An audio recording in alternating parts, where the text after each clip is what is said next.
Bueno, en base a estos temas es que nosotros queremos presentar a nuestro invitado, que es el diputado del Distrito 23, Stephen Schubert, que además es integrante de la Comisión de Educación. Diputado, ¿cómo está? Hola, ¿qué tal? Muy bien, muchas gracias. ¿Cómo están ustedes? Muy bien, feliz de tenerlo con nosotros. Diputado, vamos directo al grano porque tenemos muchos temas, sobre todo que tienen que ver con educación y con nuestros niños, que hoy en día están pasando por un proceso tremendo. Ayer, bueno, lo que comentaba recién, tuvimos esta situación de que se le dio material muy explícito, muy avanzado sexualmente para niños de quinto básico, o sea, de 9, 10 años, en un colegio de Arica. Y pareciera que el Ministerio de Salud y el Ministerio de Educación no han tomado realmente carta en el asunto ni sabemos por qué esto está ocurriendo. ¿Cómo lo ve usted? Bueno, efectivamente esto volvió a ocurrir. El año pasado tuvimos una situación similar en Talcahuano, ¿ustedes se acuerdan? Sí, efectivamente. Y pensamos que después de esto se habían tomado los resguardos para asegurar que esto no fuera a ocurrir, pero lamentablemente ocurrió nuevamente, de esta forma que no fue exactamente igual, pero también se expuso a niños a material que no era el apropiado para ellos, y por lo tanto ya se les vulneró. Eso es lo que a mí más me preocupa, porque hoy día podemos tomar decisiones, podemos llegar a cambiar ciertas reglas, ciertos procedimientos, muy bien, pero el problema es que ya estos niños fueron expuestos a ese material y eso ya fue, y el daño ya está. Yo espero que ahora las autoridades tomen carta en el asunto. Vemos que se le pidió al Seremi de Salud de Arica, se le pidió la renuncia. Aquí Defensoría de la Niñez se movió, varios nos hemos movido también, presentaciones a Contraloría, oficios a los ministerios y las seremías.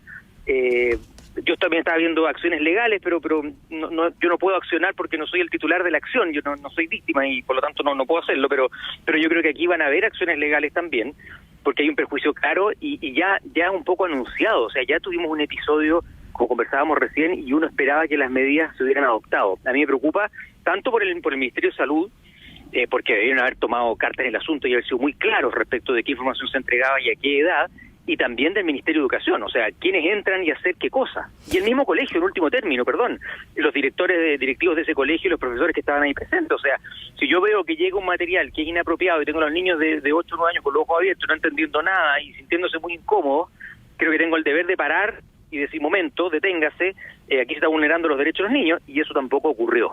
¿Y qué sabemos de esta institución, CRIPAC, que eran los que realizaban esta actividad? ¿Son conocidos? ¿Tienen alguna historia allá en Arica? ¿Hay algún antecedente de otros programas que hayan impartido? Sí, yo la verdad no la conocía. Me metí ayer o antes de ayer a las redes a ver quiénes son y qué es lo que hacen. Ellos son, entiendo, como coadyuvantes del Ministerio de Salud, y ellos trabajan con planes y programas del Ministerio de Salud, y ellos trabajan en prevención de contagio de VIH y de enfermedades de transmisión sexual. Pero hoy día estaba hablando con personas de Arica y me decían que ellos trabajaban, y ya sí los conocían en el ambiente, pero más bien ellos trabajaban, en las cárceles. Ya. Ese era su fuerte. Entonces, bueno, me imagino que el material y la forma, ellos entenderán que es distinta una sala de clase con niños de 10 años. Pareciera que no mucho. Pero parece que no mucho. Entonces la verdad es que su expertise iba por otro lado. Enfermedad de transmisión sexual a niños de 10 años creo que a esa edad no es preocupante, ¿no es cierto? Más adelante sí, pero a esa edad no. Entonces fue absolutamente inapropiado. Ellos sí funcionan y trabajan en la zona de Arica y sus alrededores. Bueno, pero la verdad es que nadie puede entender cómo esto ocurrió. Pero claro, ocurrió. Porque no solo las preguntas, porque les mostraron material, lo que denunciaban los apoderados, que no solo les mostraron material, sino que les hicieron firmar un cuestionario, donde ellos tenían que responder preguntas completamente inapropiadas para la edad. No solo que tenían que ver con el uso de condón o el contagio del VIH, sino que preguntas que tenían que ver con eyaculaciones, con cómo se identificaban, si hombre, mujer o trans, completamente fuera de la capacidad cognitiva que tiene un niño de esa edad de procesar un desarrollo o una sexualidad a esas alturas. Entonces, perdón, hay una mamá que señalaba algo que también me parece muy preocupante. Una mamá señalaba, y es lo que yo espero que después de las investigaciones se logre acreditar, que se les habría dicho a los niños que si al llegar ellos con ese material a su casa, los padres se molestaban, ellos tenían que informar al colegio. Eso me parece muy preocupante. Esa información no la tenía y me parece tremendamente relevante. O sea, no solo estamos vulnerando el derecho de los padres a ser parte de la educación de los hijos, sino que además se incentivó a los niños a, en el fondo, llevar al colegio la información de los padres. Claro, si los padres... prácticamente denunciar si los padres recibían bien o mal la información. Esto es tremendo. Entonces, también. Sí, por eso yo espero que haya una investigación, porque por supuesto hay que acreditar que esto efectivamente haya ocurrido así. También me parece también muy grave, porque genera una especie de una suerte de complicidad entre estas personas y los alumnos por sobre los padres, o sea, totalmente inapropiado, más inapropiado de lo que ya nos enteramos. ¿Y cómo es el cruce acá entre el Ministerio de Salud y el Ministerio de Educación? Porque finalmente este punto, esta formación de educación sexual de niños, traspasa un poco ambas barreras.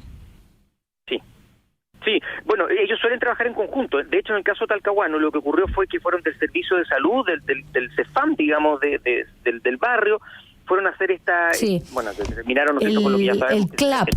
Y fueron a tomarle la ficha CLAP en Talcahuano, sí. Que terminó, ese caso terminó con tocaciones y contenido pornográfico también. Exacto. Y desnudarse frente de... No, también. No, claro. Fue también muy inapropiado. En ambos casos vulnerados los derechos de los niños.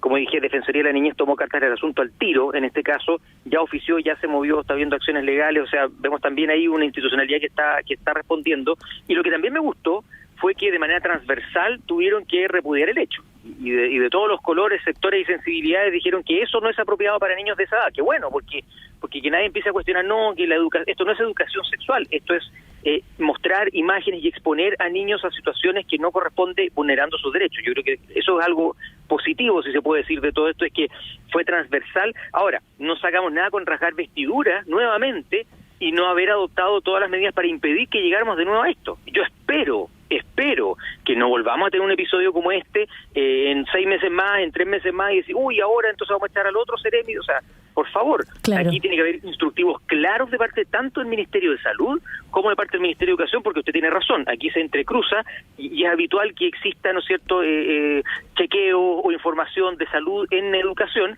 pero tiene que ser dentro de los parámetros apropiados, y yo espero que las instrucciones sean claras y muy perentorias, y también los padres están más atentos, y yo creo que es importante que los padres también vayan a las autoridades del colegio y les digan, en materia educacional todo pasa por mí, de materia de educación sexual, o sea, claro. Yo tengo que saber qué le van a enseñar, quién le va a enseñar y qué material antes de que tengan la charla, no después ya no me sirve. Por supuesto. ¿Y cómo respondió el colegio? Porque la información que teníamos a esta hora es que el colegio denunció FUNA y dijo que finalmente todo el material se ajustaba a los lineamientos del Ministerio de Salud.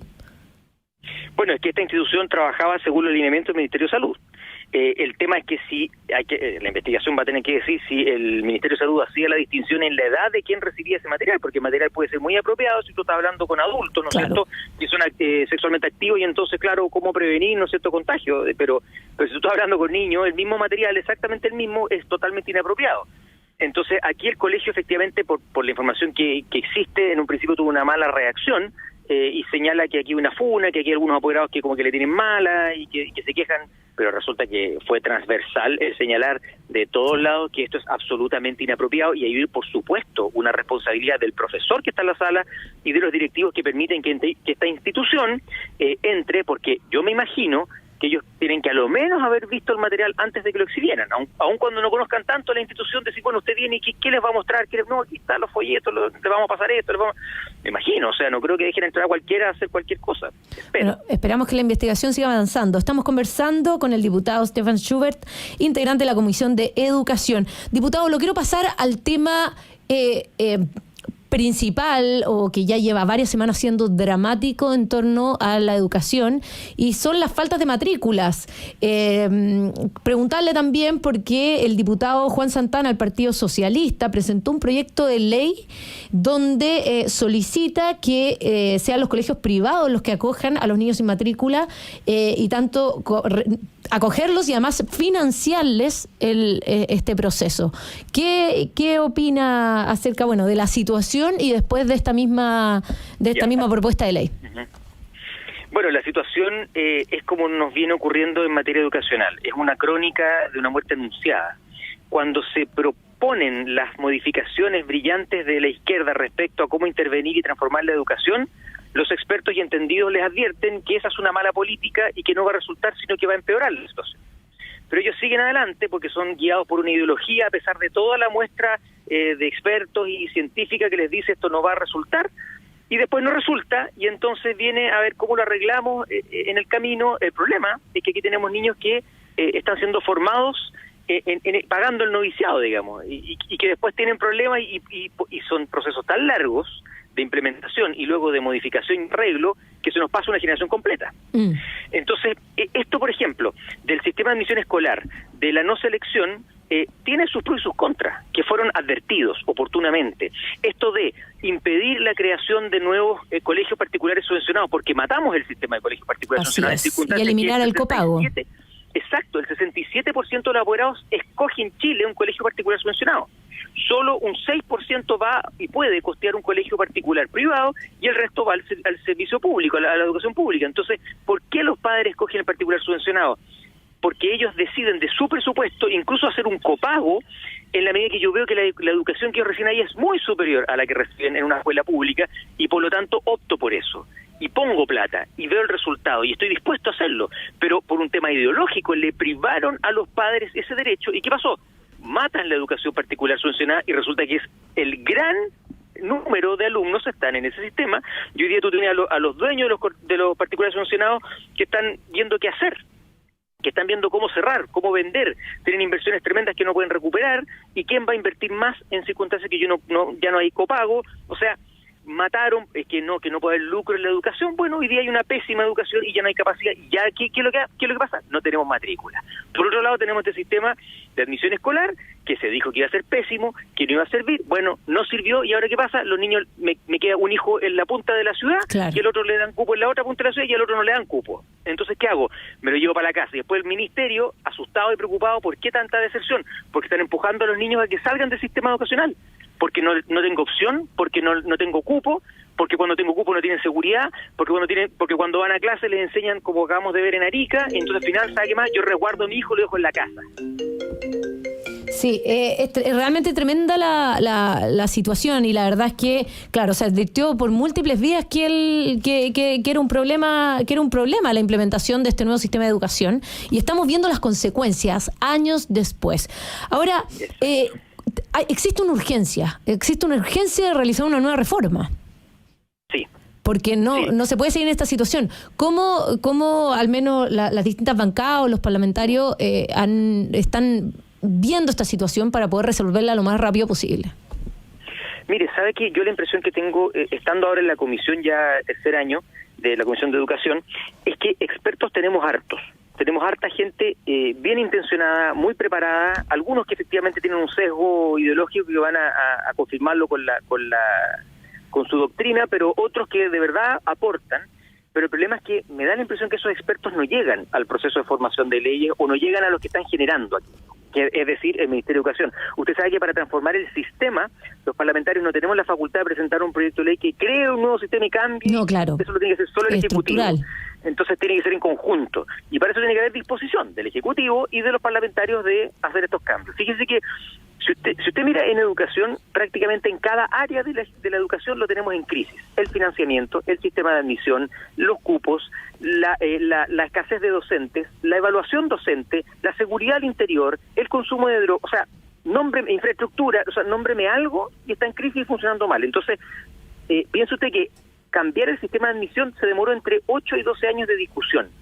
Solo el sistema de admisión. Sí. Entonces aquí hay que hacer una transformación total del sistema. Y el problema es, ¿hay disposición política de hacerlo? Y 2, ¿tenemos la capacidad de hacerlo? Y 3, este gobierno que lo tiene que gestionar, ¿es el más capacitado para hacerlo? Entonces yo la verdad es que tengo mis serias dudas. El problema es que esto está haciendo agua por todos lados. Seguimos teniendo niños que necesitan ser educados y no están recibiendo lo que necesitan hoy día. Entonces ni siquiera son suficientemente honestos en el oficialismo para reconocer que las políticas públicas que ellos impulsaron, propusieron y que hoy día están en aplicación son malas, porque todavía siguen defendiendo los LED, que son muy buenos, funcionan mal, pero son muy buenos. El sistema de admisión, que en realidad es brillante, solo que no tenemos cupo y que se reparten mal, pero la idea es muy buena. El que no exista lucro, muy bien que no exista el lucro, aunque se caiga a pedazos en la educación y los niños tengan, pero muy bueno, porque por fin no hay lucro, estamos felices. Entonces, es de locos. Entonces, ¿en qué están pensando? ¿En los niños y en la calidad de la educación? No, pues están pensando en cómo su ideología puede seguir permaneciendo y que no haya lucro y que no exista esto y que no exista selección, etcétera, etcétera, etcétera. Entonces, yo la verdad lo veo difícil. Yo creo que cerebros para sentarse y pensar un muy buen sistema aplicable a nuestra realidad y a nuestro presupuesto, yo creo que hay. El problema es que yo no veo la voluntad política, particularmente el gobierno, de enfrentar y hacer rápido estos cambios. Claro, es difícil hacerlo así de rápido. Y lo llevo a una última pregunta, diputado, que tiene un poco que ver con lo que le pregunté en un comienzo. Estas declaraciones del diputado del Partido Socialista, Juan Santana, que dice que finalmente son los colegios privados los que tienen que hacerse cargo de los niños que no tienen matrícula, tanto en espacio como en financiamiento. Mire, no he leído esa propuesta. No sé, tal vez decirle al diputado que lea la Constitución y se va a dar cuenta que hay un derecho de propiedad y que el Estado no me puede obligar a mí, por muy regulado que sea una industria, a que yo provea los servicios que el Estado está obligado a proveer. Es el Estado el encargado de asegurar la educación. Claro. Incluso si lo hace a través de instrumentos privados, pero como a ellos no les gusta que el Estado tenga que financiar a los privados, déjeme decirle que muy probablemente, o sea, más que muy probablemente, yo le digo estoy seguro, porque mire, según las reglas de OCDE, Chile es uno de los países que más gasta en educación.